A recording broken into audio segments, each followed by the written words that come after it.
Holidays-nale, adu namma GT Holidays da. GT Holidays, South India's #1 travel brand. You know you are special when you're with GT Holidays. Somu sir வந்துடுறேன். முடிமன் sir.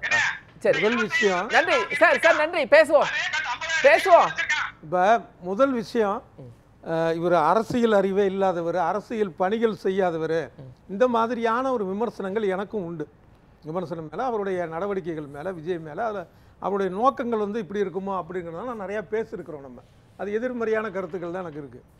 அதே நேரத்தில் இன்னொரு விஷயம் என்ன பார்க்கணுன்னா, 30 வருஷம் 40 வருஷம் 50 வருடம் இருந்த அனுபவம் உள்ள தலைவர்கள் ஏன் தங்களை மக்கள்கிட்ட தக்க வச்சுக்கல? மாற்று வேணும்னு நினைக்கக்கூடிய அளவுக்கு தான் அவங்க இருக்கிறாங்கங்கிறது ஒரு விஷயம்.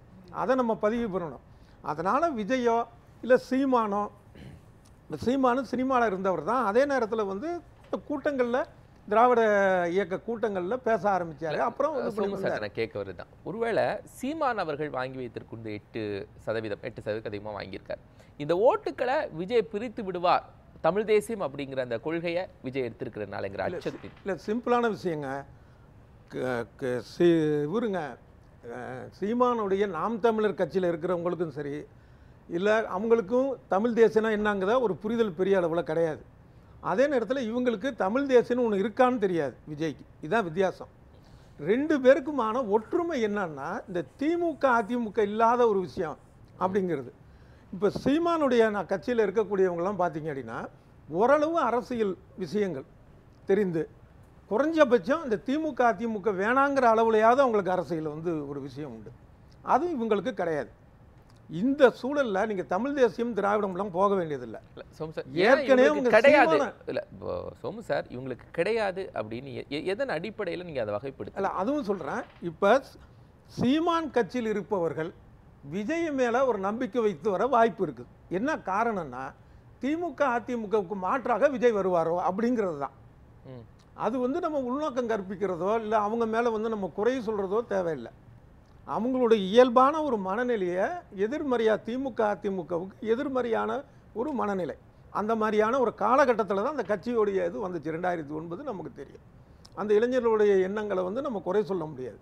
அந்த நேரத்தில் வந்து ஆட்சியில் இருந்த திமுக இந்த மாதிரியான ஒரு விஷயத்தில் பண்ணிடுச்சு அப்படிங்கிறத மிகப்பெரிய ஒரு இது.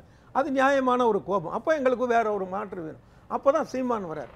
இப்போ சீமான் இத்தனை இதில் என்ன ஆச்சு அப்படின்னா, அந்த நம்பி வந்த இளைஞர்கள் பல பேர் இப்போ அதை விட்டு விலகி இருக்கிறாங்க.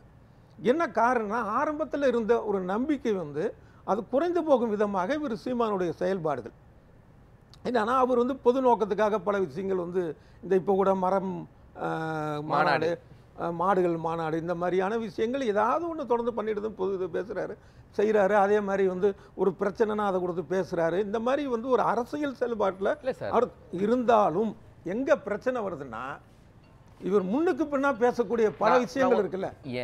நான் ஏன் கேட்க வரேன்னா, திமுக இன்னும் விமர்சிக்கலை. ஆனால் திமுக தலைவரை சீமான் சந்தித்த பிறகு, முதலமைச்சரை சந்தித்து வந்த பிறகு கடுமையான விமர்சனங்களை விஜய் மேலே வைக்க ஆரம்பிக்கிறார். இல்லை, அந்த மாதிரி இவர் வந்து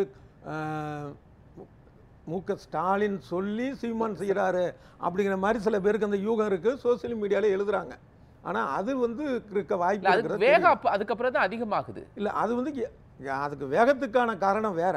இந்த தொண்டர்களுக்கான விஷயத்தை சொல்லிட்டு வேகத்துக்கு வந்துடுற தொண்டர்கள் என்னன்னா, இப்போ திமுக அதிமுக மாற்றுன்னு பார்க்குறப்ப சரி விஜய் மூலமாக அந்த மாற்றம் நடக்குமான்னு நினச்சி நாம் தமிழர்லேருந்து கூட யோசிக்கக்கூடியவங்க இருக்கலாம். அப்படியான ஒரு கணிப்பு சீமானுக்கு இருக்கிறதுனால விஜய் மேலே கடுமையான ஒரு விமர்சனம் வைக்கலாம். இது வந்து ஒரு வாய்ப்பு இருக்குது. அங்கே இருக்கிறவங்க இங்கே வர வாய்ப்பு இருக்குது. ஒரு எல்லாரும் சொல்லலை, ஒரு கணிசமான அளவுக்கோ இல்லை குறிப்பிட்ட அளவுக்கோ வர்றதுக்கான அந்த ஒரு இதனால கடுமையான விமர்சனங்கள் வைக்கலாம். இப்போ இது கூட சொல்லியிருக்கிறாரு, இதில் என்னது விதை நெல் பதறு இந்த மாதிரியான ஒரு விஷயத்துக்கு இது சொல்லலாமா சார்? இப்படி நிச்சயமாக அதில் அது மாதிரி பார்த்தப்பன்னா சீமான் நிறையா சொல்லியிருக்கிறாரு. இவர் மேலே வந்து ஒரு பாலியல் ரீதியான புகாரை வந்து ஒரு பெண்மணி வைக்கிறாங்க. பேரை தவிர்த்துருவோம், அது எல்லாருக்கும் தெரியும், தேவையில்லை நமக்கு. ஆனால் அவரை வந்து என்னன்னா வந்து ஒரு தரம் தாழ்ந்த முறையில் அவர் வந்து விபச்சாரி அப்படிங்கிற மாதிரிலாம் பேசுகிறார். இப்போ இதெல்லாம் பார்த்து அதே மாதிரி பார்த்தீங்கன்னா பிரபாகரன் கூட வந்து இல்லை, இதை மட்டும் சொல்லிடுறேன். பிரபாகரன் வந்து கூட ஒரு எத்தனை நாள் இருந்தார் என்னங்கிறது அது தனி, அதை விட்டுருவோம். ஒரே விஷயம், பெரியாரை பற்றி பெரியார் வந்து பிரபாகரன் புகழ்ந்ததாக பேசினார். அப்புறம் வந்து அதை பற்றி இல்லைன்னு எதிர்மறையாக பேசினார். ரெண்டுத்தையுமே அதே ஆவேசத்தோடு பேசுகிறார். அப்போ இவருடைய ஆவேசத்தை கண்டு ஆரம்பத்தில் அங்கே தங்களை இழந்த இளைஞர்கள் வந்து தொடர்ந்து இது மாதிரி மாறுபட்ட கருத்துக்களையும் இவர் அதே ஆவேச டோனில் பேசுகிறாரு அப்படின்னு யோசிக்கக்கூடியவங்க மாற்று முகாம் தேடுறாங்க. அந்த மாற்று முகாம் தேடக்கூடியவங்க வந்து விஜய்ங்கிற நடிகர் மேலே மதிப்பு இருக்கோ இல்லையோ, விஜயுடைய படங்கள் மேலே ஈர்ப்பு இருக்கோ இல்லையோ, திமுக அதிமுகவுக்கு மாற்றாக அவர் வருவாரோ அப்படிங்கிற ஒரு எண்ணத்தில் வர வாய்ப்பு இருக்குது. இந்த ஒரு திமுக தன்னுடைய ஓட்டு போயிரும்னு டைரக்டா இன்னும் விஜய் விமர்சிக்க ஆரம்பிக்கிறார். அப்போ சீமான் விமர்சிக்கிறாருன்னா ஏதோ ஒரு இடத்துல சீமானுடைய வாக்குக்கான பிரச்சனை அங்கே உருவாகுதா, இல்லை திமுக தான் டைரக்டா எதிர்க்க முடியாது அப்படின்னு இன்னொரு வழியை தேடுதா? இல்லை, நிச்சயமாக திமுகவுக்கும் சீமானுக்குமான ஒரு அந்த மாதிரி ஒரு அண்டர்ஸ்டாண்டிங் இருக்கணும்னு நான் நினைக்கல. இது இன்னொரு இது சொல்கிறது என்னென்னா, பல விஷயங்கள் பல பேர் சொல்கிறது, என்னுடைய கருத்து அதுதான். இது வந்து பாஜகவுடைய ஒரு பி டீம் அப்படிங்கிற விமர்சனம் உண்டு. இப்போ அவங்க வந்து எங்கெல்லாம் இந்து தேசம்னு போடுறாங்களோ அங்கெல்லாம் தமிழ் தேசம்னு போட்டால் நாத்தாக்க அப்படிங்கிற மாதிரி பல விமர்சனங்கள் நம்ம பார்த்துருக்குறோம். அந்த மாதிரி ஏற்கனவே பாஜக இருக்கிற ஒரு நாம் தமிழர் கட்சியுடைய சீமான் எப்படி திமுகவுக்கு ஏன் போகணும் அப்படிங்கிற கேள்வி தான் வரும்.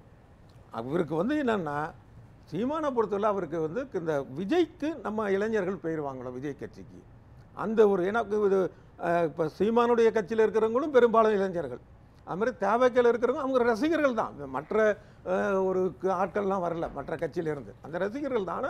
ஆக பெரும்பாலும் இளைஞர்கள். ஸோ அந்த இளைஞர்களுடைய அந்த ரெண்டு தரப்பில் இருக்கக்கூடிய இளைஞர்கள் இருக்கிறாங்க.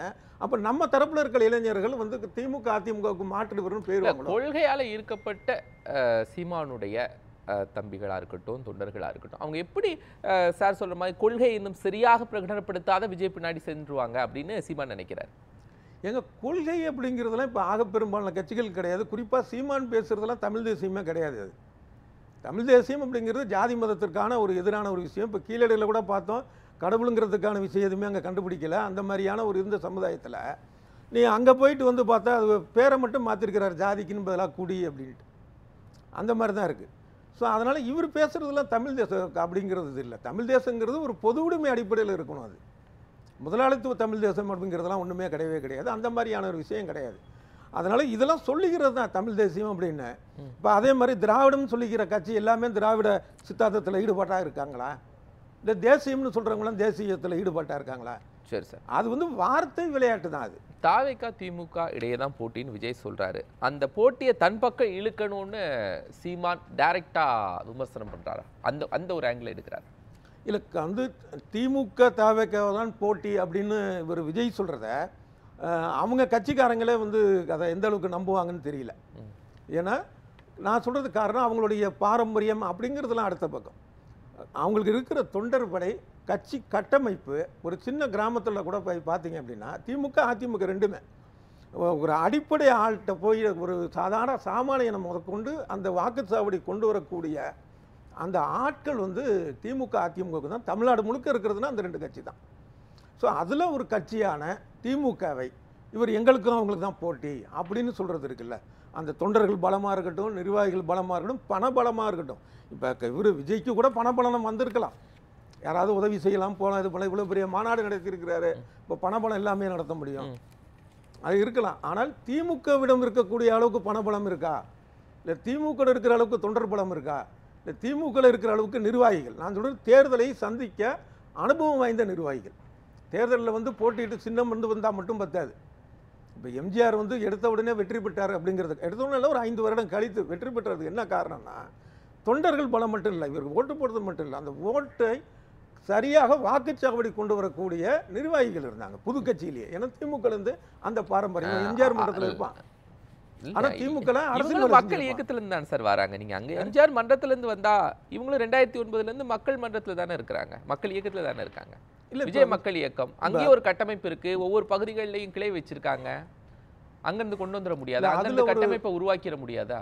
அதில் பல விஷயங்கள் சொல்லலாம். சுருக்கமாக ஒன்று சொன்னால், சென்னையில் வந்து உள்ளாட்சி தேர்தல் நடந்தப்ப எங்கள் விஜய் மக்கள் மன்றத்தில் நின்ற ஒரு பெண்மணி அப்படிங்கிற மாதிரி விளம்பரப்படுத்தினாங்க. ஆனால் அந்த அம்மா என்ன சொன்னிச்சுன்னா, சுயேட்சையாக நின்னது, நான் ஓட்டு கேட்க போகிறப்ப விஜய் கட்சி கொடியை பிடிச்சிட்டு ஒரு 10 பேர் பின்னாடி வந்தாங்க, அதை ஃபோட்டோ போட்டாங்கன்றது. ஸோ அதனால் இது வரைக்கும் இப்போ சார்லாம் இருக்காருன்னா அந்த அனுபவத்தில் உள்ள ஒரு ஏற்கனவே வந்து எம்எல்ஏவாக இருந்தவங்க இந்த மாதிரி ஆட்கள் எத்தனை பேர் இருக்காங்க தாவேக்கால? இது வந்து 100க்கு 1ன்னு கூட சொல்ல முடியாது. 10,000க்கு ஒருத்தரா ஒரு சார் மாதிரி இருக்கலாம்.